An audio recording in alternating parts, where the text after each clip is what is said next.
Hello everyone, my name is Darshil and I'm the pro player of Canadian Husky, and in this channel we are mainly talk about your dog, its lifestyle, its training and its nutrition. If you like our content, just go and subscribe to this channel so we can share with you so many good tips which is only and only help you to improve your relationship with your dog. Also, in this video we are mainly talk about a parvovirus, which is one of the deadliest virus all among the dogs. So let's get started.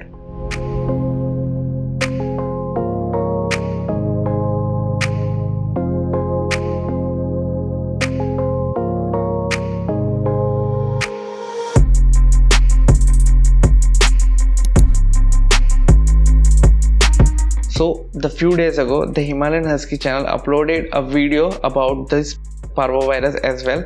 उन्होंने mention करा है कि कोलकाता के अंदर इस virus का एक mutation found हुआ है, जिसकी वजह से बहुत सारे स्ट्रीट डॉग और पेट डॉग्स की डेथ हुई है। तो आज की वीडियो इसी के बारे में होगी।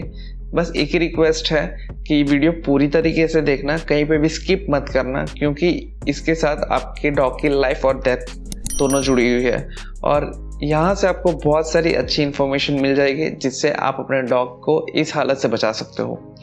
तो सबसे पहले जान लेंगे कि पार्वोवायरस एग्जैक्टली है क्या।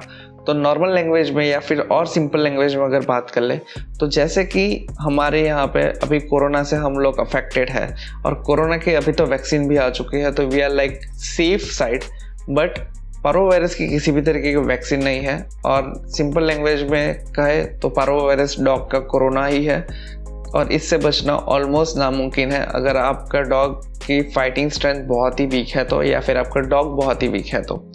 कौन से डॉग है और किस एज के डॉग है जो सबसे ज़्यादा अफेक्ट करते हैं इस वायरस से, तो 6 वीक से लेकर 6 महीने के बीच के अंदर अगर आपके डॉग की एज हो तो सबसे ज़्यादा अफेक्ट कर सकता है आपके डॉग को।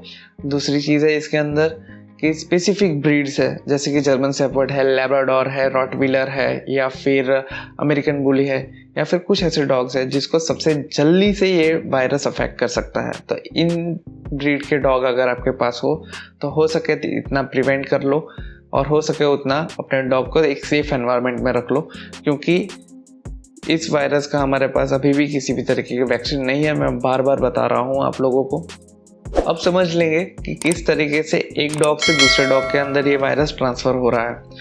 अगर एग्जाम्पल के साथ समझेंगे तो मेरे डॉग को इस वायरस से अफेक्शन हुआ है या इस वायरस का किसी भी तरीके का छोटा से छोटा भी अमाउंट मेरे डॉग के अंदर है, तो मेरे डॉग की वेस्टेज, जिसको हम सिंपल लैंग्वेज में बोलेंगे तो पूप, या फिर मेरे डॉग ने किसी भी तरीके की वॉमिटिंग करी है, इन दोनों चीज़ों से आपके डॉग का किसी भी तरीके से फिजिकल कांटेक्ट हुआ, जैसे कि उसने स्निफ कर लिया, जैसे कि उसने बॉडी को रब कर लिया इस चीज़ों से, तो उसको इजीली ये वायरस अफेक्ट कर जाएगा और बहुत ही डेडलीस्ट अमाउंट में अफेक्ट करेगा।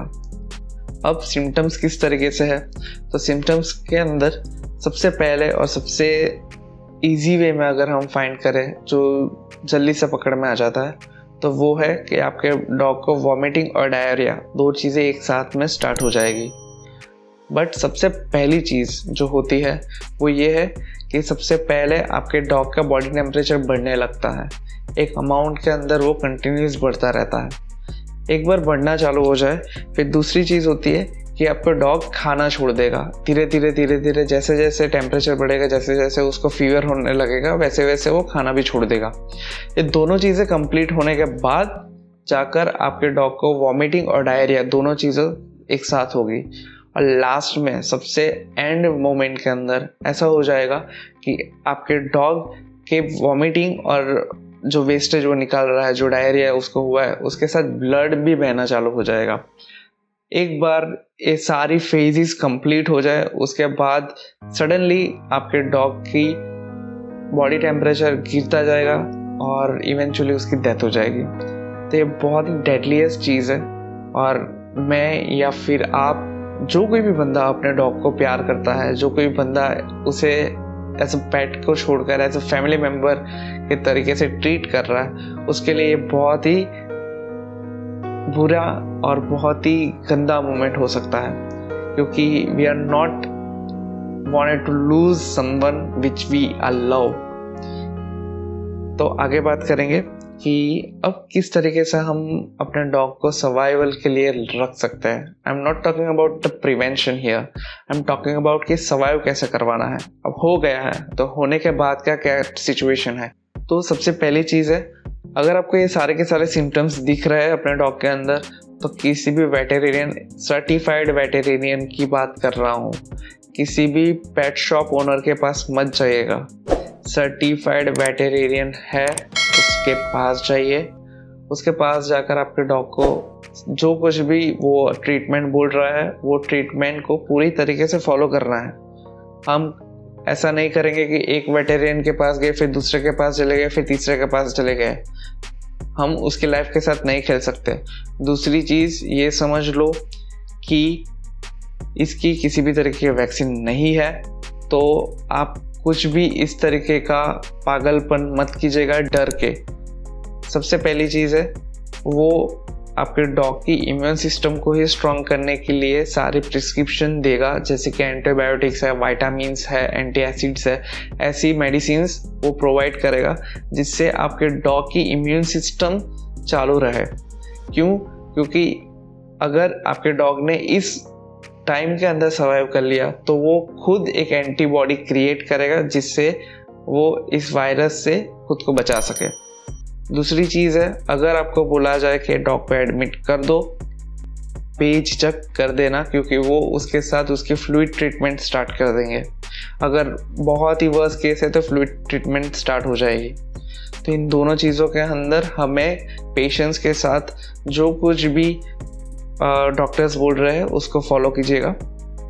तीसरी चीज़ है, हमारे पास एक सीरम भी है जो शायद कुछ वेटेरिनियन आपको सजेस्ट करेंगे। वो है पार्वो वायरस का एंटी सीरम है। बहुत ही कॉस्टलियर होता है, इसके लिए बहुत सारे लोग वो लेना नहीं पसंद करते, but if you can afford it, go for it, क्योंकि इससे आपकी डॉग की लाइफ सेव हो सकती है। तो ये सारी चीज़ें हैं जिससे वो सर्वाइव करेगा। देखो, इसकी किसी भी तरीके की वैक्सीन नहीं है, मैं बार बार बता रहा हूँ। वैक्सीन के चक्कर में आप मत फंसिएगा कि कोई भी बोलेगा कि इसकी वैक्सीन है, ऐसा नहीं होता। सिंपल सी चीज़ है, आप धीरे धीरे आपको डॉग को सर्वाइव करवाना है, उसको इमोशनली सपोर्ट कीजिएगा। वो जितना आपका इमोशनल सपोर्ट रहेगा वो उतना ही सर्वाइव करने के लिए फाइट करेगा। उसकी बॉडी खुद एंटीबॉडीज क्रिएट करेगी और उसी एंटीबॉडी से उसका प्रोटेक्शन हो जाएगा। तो किसी भी तरीके की बेवकूफ़ी इस मोमेंट पे या इस टाइम पे जब आपका डॉग लाइफ और डेथ के बीच में जूझ रहा है तब मत कीजिएगा। अब बात कर लेंगे कि प्रिवेंशन किस तरीके से करना है या प्रिवेंट करने के लिए कौन सी चीज़ें हमें फोकस में रखनी है। तो सबसे पहली चीज़ है कि अगर आपके डॉग का वैक्सीनेशन कंप्लीट नहीं हुआ है तो उसे बाहर मत निकालो, कभी भी नहीं। कुछ वक्त के लिए अगर आपको लग रहा है तो वर्क फ्रॉम होम कर लो कि वो अकेला ना पड़े, क्योंकि होता यह है कि कई बार लोग वर्क फ्रॉम होम नहीं करते, किसी भी और बंदे के पास छोड़ के जाते हैं और वो उसकी देखभाल नहीं करता। एक बार बाहर निकल गया और इसे लग गया, फिर वायरस से ये अफेक्ट हो गया, तो फिर आपके पास किसी भी तरीके का चांस नहीं होगा। सिर्फ एक ही चांस होगा कि वो सर्वाइव कर जाए किसी तरीके से। तो सबसे पहली चीज़ है वैक्सीनेशन कंप्लीट करो, और वैक्सीनेशन जब तक कंप्लीट ना हो तब तक बाहर मत निकालो।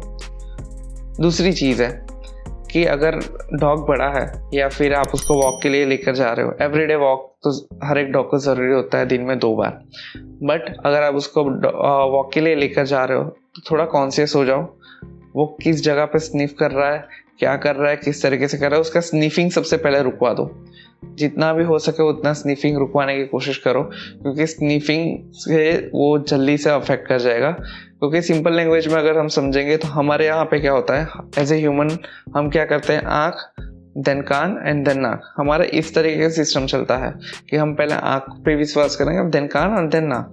पर डॉग का सिस्टम थोड़ा अलग है।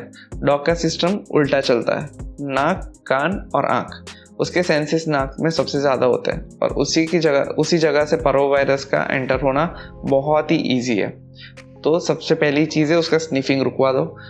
दूसरी चीज़ है कि आपकी बात डॉग नहीं मानेगा, स्निफिंग करेगा ही करेगा, ये भी पक्का है। तो क्या करना है, तो एक सेफ एनवायरनमेंट वाली जगह पर है, जैसे कि आपके सोसाइटी का ही एरिया है या फिर आप बिल्डिंग में रहते हो तो बिल्डिंग का पार्किंग एरिया है जहाँ पे कोई और डॉग का कांटेक्ट नहीं है, तो उस जगह पे ही उसको वॉक के लिए लेकर जाओ, किसी और जगह पे लेकर मत जाओ। अब एक सिचुएशन ऐसी आ गई है कि अनफॉर्चुनेटली आपके डॉग की डेथ हो चुकी है और इस जगह पे आपको ऐसा है कि आपका बच्चा या फिर किसी भी रीज़न से यू वांट समवन कि जो आपके डॉग की जगह ले सके, तो आप किसी भी नए डॉग को तुरंत लेकर मत आओ। क्यों? क्योंकि पार्वो वायरस ये कंटेजियस के साथ बहुत ही लंबे वक्त तक एक एनवायरनमेंट के अंदर रह सकता है। नॉर्मली बताया ऐसा गया है कि 6 महीने से लेकर 7 महीने तक ये वायरस एक्टिव रहता है और एक जगह पे ही रहता है।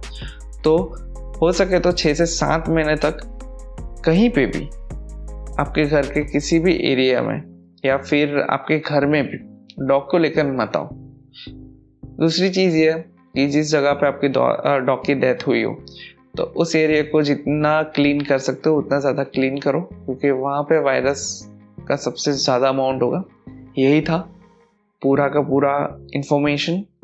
If you really like this video and if you really like this information, just go and subscribe to our channel and like, share and comment as well, जिससे ज़्यादा से ज़्यादा लोगों तक हमारी वीडियो पहुँचे और ज़्यादा से ज़्यादा लोगों तक ये इन्फॉर्मेशन पहुँचे कि how to save your dogs.